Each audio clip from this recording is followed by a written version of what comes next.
अस्सलाम वालेकुम गाइस। आज हम ऑटोकैड की जो बेसिक सेटिंग है उसके बारे में जानेंगे कि जब भी आप ऑटोकैड इंस्टॉल कर लें और आपने ऑटोकैड पे काम स्टार्ट करना है तो आपको ये बेसिक सेटिंग जो है ये आपको करना होगी ताकि आप मुख्तलिफ जो प्रॉब्लम्स आपको ड्राइंग बनाते हुए हैं वो उनसे आप बच सकें।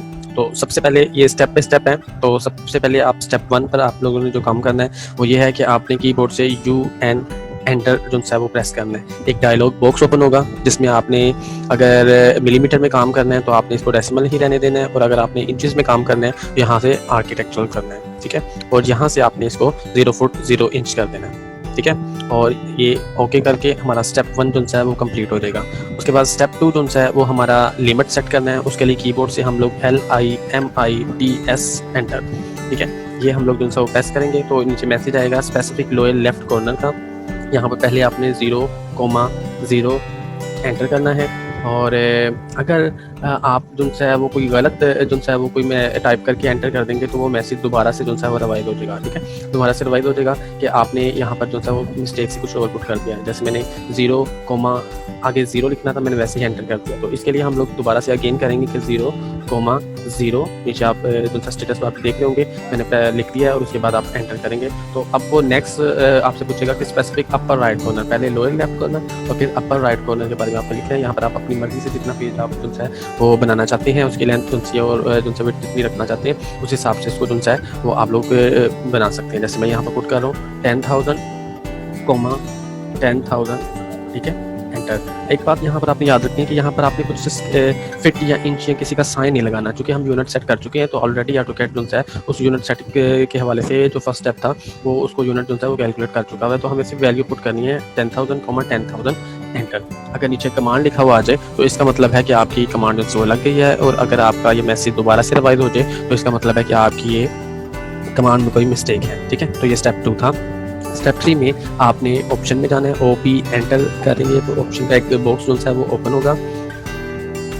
तो उसमें सबसे पहले आपने डिस्प्ले में जाना है, और डिस्प्ले में आपके पास ये डिस्प्ले रेजोल्यूशन है। हम जो कि चाहते हैं कि ऑटोकैड जो हम ड्राइंग बनाएं उसमें लाइंस और जो आर्क और सर्कल जो लगे उसमें स्मूथनेस हो, तो उसके हवाले से हमें डिस्प्ले की रेजोल्यूशन को मैक्सिमम करना है। इसके लिए आप याद कर लें तब भी अच्छा है, अगर नहीं याद कर सकते तो इसको इस तरीके से आप लोग जो पुट कर सकते हैं। आप ज़्यादा सारी वैल्यू इस पर लिखें और आप एंटर करें, वो आपको बताएगा कि आप मैक्सिमम जो है वो इतनी वैल्यू पुट कर सकते हैं। तो आप यहाँ से पुट करें 20,000, और इसी तरीके से यहाँ पर भी आप सब ये सेम प्रोसीजर के साथ करेंगे। यहाँ पर मैक्सिमम वैल्यू ये है, और यहाँ पर आपने 10 पुट करना है, और यहाँ पर 2047, ये सेम जो फर्स्ट प्रोसीजर मैंने किया इसी से आप ये सारी वैल्यू जो है वो पुट करेंगे। उसके बाद क्रॉस हेयर जो आपको यहाँ पर कर्सर नज़र आता है क्रॉस की शेप में, उसका साइज़ हम कम या ज़्यादा यहाँ से कर सकते हैं। बाय डिफ़ॉल्ट ये ओके है। आप ड्राइंग पर इस पर कोई इफेक्ट नहीं होता इसके साइज़ पर, लेकिन आपको इंटरव्यू के लिए कोई पूछ सकता है या आप इसका साइज़ अपनी आई साइड के हवाले से आप इसको रखना चाहें तो आप इसको मैक्सिमम या मिनिमम साइज़ के हवाले से या जितना इंक्रीज़ करना चाहें जितना डिक्रीज़ करना चाहें साइज़ कर सकते हैं। नॉर्मली ये 15 to 25 जो है वो नॉर्मल जो है वो आप इसको रख सकते हैं, ठीक है। यहाँ पर 16 है तो आपका ये साइज जो है वो ओके है। उसके बाद आपने यूज़र प्रेफरेंस में जाना है, और यहाँ से राइट क्लिक कस्टमाइजेशन में जाना है, और रिपीट लास्ट कमांड करना है। इससे फ़ायदा ये होगा कि आप जब कमांड एक मुसलसल एक ही कमांड को बार बार यूज़ कर रहे हैं तो एक ऑप्शन यहाँ पर मौजूद है कि आप राइट क्लिक करेंगे तो वो आपकी प्रीवियस कमांड दोबारा से लग जाएगी। तो आपको दोबारा से कीबोर्ड से जो है वो पुट नहीं करना पड़ेगी कोई भी कमांड जो आप कंटिन्यूसली यूज़ कर रहे हैं। आप सिर्फ राइट क्लिक करेंगे तो आपके रिपीट लास्ट कमांड आ जाएगी, ठीक है। अप्लाई एंड क्लोज करें, और इसके बाद आप ड्राफ्टिंग में जाएं। यहाँ पर 2 चीज़ें हैं, एक अपर्चर साइज़ और एक जो है ऑब्जेक्ट स्नैप। अपर्चर साइज़ के बारे में डिस्कस करते हैं। आप पहले इससे पहले ये देखें कि ये कर्सर है, ये कर्सर के बीच में ये जो आपको बॉक्स नज़र आ रहा है इसको अपर्चर बोलते हैं। ड्राइंग का इस पर कोई इफेक्ट नहीं होता, बाय डिफ़ॉल्ट ये ओके है, लेकिन आप इसका साइज़ जो है वो यहाँ से जो है वो कम ज़्यादा कर सकते हैं, ठीक है। ये इंटरव्यू के लिए आपसे कोई पूछ सकता है, यहाँ आपको अगर इसको कम या ज़्यादा करना तो आप इजीली अपने लिए कर सकते हैं। ऑब्जेक्ट स्नैप है, ऑब्जेक्ट स्नैप जो है वो आगे जाके हम इसको डिस्कस करेंगे। इसकी शेप जो है वो आप देख लें ऑब्जेक्ट स्नैप की, ठीक है। और आगे हम कुछ कमांड जब अप्लाई करेंगे तो ये अपीयर होगा, वहाँ पर जाहिर होगा, तब आपको इसका आइडिया हो जाएगा। बाय डिफ़ॉल्ट ये भी ओके है, और इसको आपको कलर चेंज कर सकते हैं, इसका साइज़ चेंज कर सकते हैं। इसके लिए ज़रूरी नहीं है, बस इन्फॉर्मेशन आपको होनी चाहिए इसके बारे में। तो इस दोनों चीज़ों के बारे में आप यहाँ से ड्राफ्टिंग में देख सकते हैं, अपर्चर साइज और ऑब्जेक्ट्स में। उसके बाद सिलेक्शन है, सिलेक्शन में ग्रिप साइज़ है। जब कोई लाइन ड्रा करते हैं उसको आप क्लिक करेंगे तो उसके ऊपर 3 बॉक्स बनते हैं ब्लू कलर के, ठीक है। तो इनके साइज़ बाय डिफ़ॉल्ट ओके हैं, इनका साइज़ आप कम ज़्यादा कर सकते हैं। उसके बाद आपके पास ऑब्जेक्ट स्नैप है। ऑब्जेक्ट स्नैप जो है वो आपको कुछ कमांड जो है वो कर्सर अप्लाई करने पर कर्सर के मूव जो है वो इस शेप में ले आती हैं।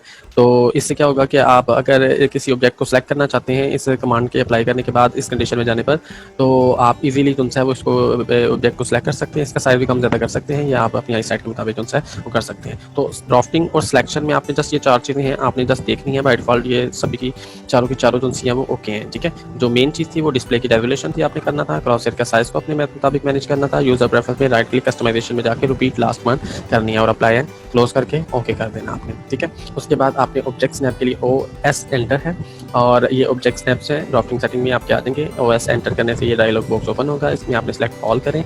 ये सारे पॉइंट्स आपके लिए यूजफुल होते हैं, आप ये करें और उसके बाद आप इसको ओके कर दें। आप कोई सी भी लाइन ड्रॉ करने के लिए आप कीबोर्ड से L एंटर प्रेस करेंगे और नीचे मैसेज आएगा कि स्पेसिफिक फर्स्ट पॉइंट आप बताएं कहाँ पर लगाना है। तो आप कहीं पर भी क्लिक करेंगे तो ये आपका फर्स्ट पॉइंट जो है वो यहाँ पर ड्रॉ हो जाएगा। आप देख रहे हैं ये लाइन जो है यहाँ से ब्रेक होती हुई नजर आ रही है। तो यहाँ पर ऑर्थो का बटन है नीचे टैब में, जहाँ पर ये मेरा कर्सर जा रहा है। तो ऑर्थो यहाँ पर क्लिक करें। जैसे आप क्लिक करेंगे तो आपका जो लाइन है बिल्कुल स्ट्रेट हो जाएगी। ऑर्थो ऑन करने पर आप 0 डिग्री पर, 90 डिग्री पर, 180 और 270 डिग्री पर आप काम कर सकते हैं। मोस्टली जो फील्ड हमारी कंस्ट्रक्शन के वाले से है या मुख्तलिफ जो ड्राइंग्स बनती है मोस्टली वो आपकी जो है वो स्ट्रेट लाइनों से मोस्टली बनती हैं। तो आपने यहाँ पर जो है यहाँ पर आपने जो है इसको लाइन को जो है वो ऑर्थो के साथ स्ट्रेट कर लेना है, ठीक है। और उसके बाद इस लाइन को मैंने जहाँ पर क्लिक किया यहाँ से ये ब्रेक हो गया। नेक्स्ट आप स्टार्ट करना चाहते हैं तो आप राइट लेफ्ट अप डाउन किसी भी साइड पर जो है वो लाइन ड्रॉ कर सकते हैं। अगेन अगर यहाँ से आप लोग जो है स्किप करना चाहते हैं काम, तो एस्केप का बटन एक न्यूट्रल के तौर पर काम करता है। आप इसको प्रेस करेंगे तो ये लाइन यहाँ से जो है वो स्किप हो जाएगी, ठीक है। और इसके बाद आप दोबारा अगेन लाइन स्टार्ट करना चाहते हैं तो आप इसी के बिल्कुल पास से करीब से स्टार्ट करेंगे। तो आप यहाँ से इसको क्लिक करेंगे और आगे फिर यहाँ पर क्लिक करेंगे तो आप एस्केप से इसको छुड़वा कर लाइन को आप जब इसको जूम करेंगे तो आप देखेंगे तो लाइन जो है वो किसी पॉइंट पर क्लिक नहीं हुई, जबकि दूर से हमें लग रहा है कि ये बिल्कुल पॉइंट पर है। तो इसके लिए एक ऑप्शन है कि आप और ऑब्जेक्ट स्नैप का टैब है और ये इसको ऑन करें। इससे आपको फ़ायदा ये होगा कि जब आप कमांड लगाएंगे L एंटर तो आप यहाँ से स्टार्ट करना चाहते हैं तो जैसे ही आप इसके करीब कर जाएंगे एक बॉक्स ओपन हो जाएगा। और ये जानते हैं आप, ये बॉक्स आपने सेटिंग में देखा, इस बॉक्स का मकसद इस पॉइंट को रेस करना है। और यहाँ पर ये आपको पॉइंट, ये वाला पॉइंट देता है, यहाँ पर मिड पॉइंट देता है और नियरेस्ट पॉइंट यहाँ पर आता है। ये सारे मैंने OS एंटर जो सेटिंग में आपको सिखाया OS एंटर करके ये मैंने जो है वो ओपन किए, ठीक है। तो इससे आप लोग जो है वो इसको ऑन कर सकते हैं, ठीक है। ऑब्जेक्ट स्नैप को ऑन कर सकते हैं। तो ये आपके ऑब्जेक्ट स्नैप, ऑर्थो और मॉडल ये 3 टैब ऑन होने चाहिए। बाकी अगर ऑन है तो आप इसको ऑफ कर दें और इन 3 टैब के साथ आप काम कर सकते हैं। यहाँ पर ये पेज सेटिंग बिल्कुल ओके है।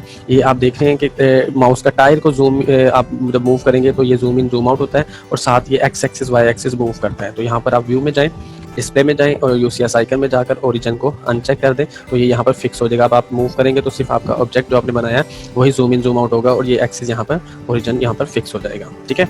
तो यहाँ पर आपने फाइल में जाकर इस पूरी पेज सेटिंग को आपने यहाँ पर सेव कर लेना है और सेव करके यहाँ पर जो है इसको किसी नाम से जो है वो इसको सेव करें। और सेव करने के बाद जो है वो दोबारा अगर आपने इसी पेज को ओपन करना है तो ऑटोकैड जब आप इसके आइकन से यहाँ से जो है वो आप इसको ओपन करेंगे तो ये ओपन होगा। तो यहाँ पर फाइल में ओपन में जाकर जो आपने फाइल सेव की होगी वो आप यहाँ से ओपन कर सकते हैं, ठीक है।